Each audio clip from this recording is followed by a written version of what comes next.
Let's go over journal entries, a fundamental concept, a fundamental feature for transactions in your accounting system. And man, you better know your debits and credits because you're going to need these entries to balance. You get your debit and you got your credit. Both sides need to equal. All right, let's go over journal entries. Journal entries are going to be one of the most basic transactions that you're going to find in an accounting system.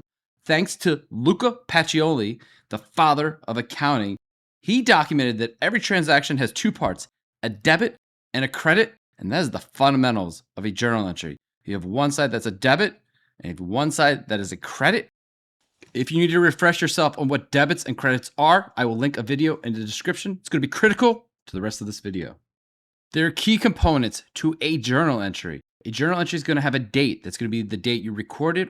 The journal entry is going to have a good description describing exactly what it is. You only have a limited amount of information to put in your journal entry. You want to give it a really good description so you or someone else looking at it knows exactly what it is. So let's look at a sample journal entry. This is a journal entry to salary expense from your payroll entry. It's got a date of December 15th, 2026. Our description is it's the December 2026 payroll, and we're going to debit salary expense.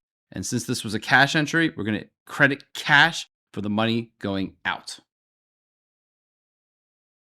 That's conceptually what a journal entry is. When do I actually record journal entries? Well, it's when a financial event occurs that needs to be reflected in the accounting records.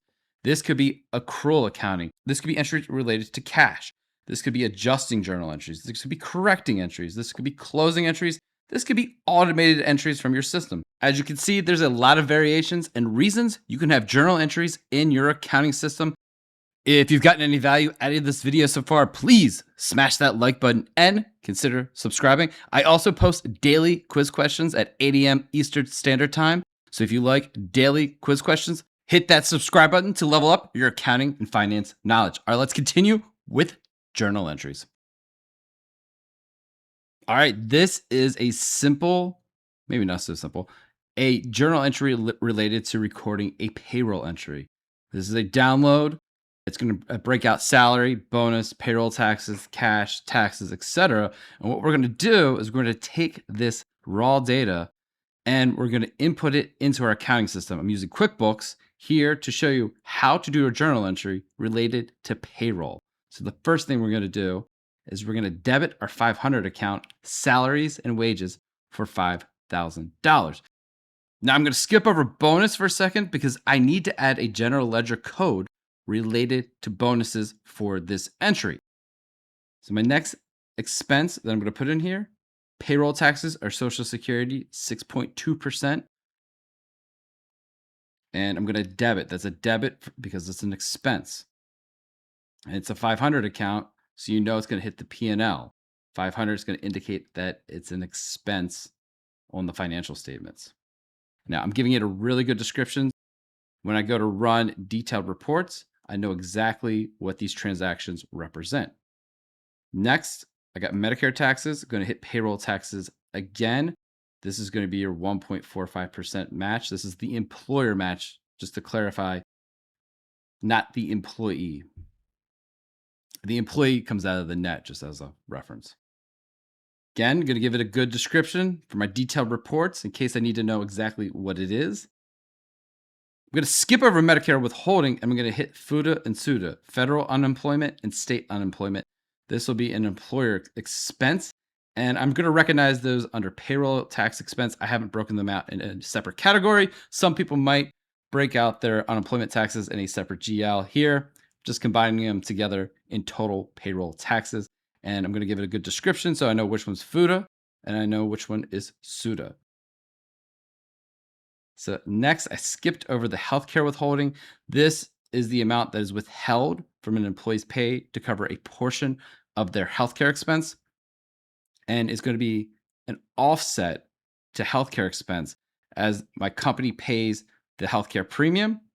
This portion that's withheld from payroll will offset that total expense. This is going to be net essentially to the employer portion of the expense and the employee contribution of the healthcare expense. My last two items are my cash funding.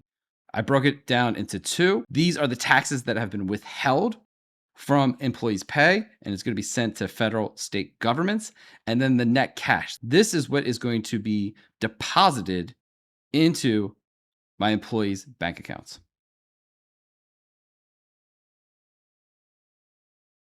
As I mentioned, I skipped over bonuses because I need to set up a general ledger account for bonus expense. So let's go ahead and do that.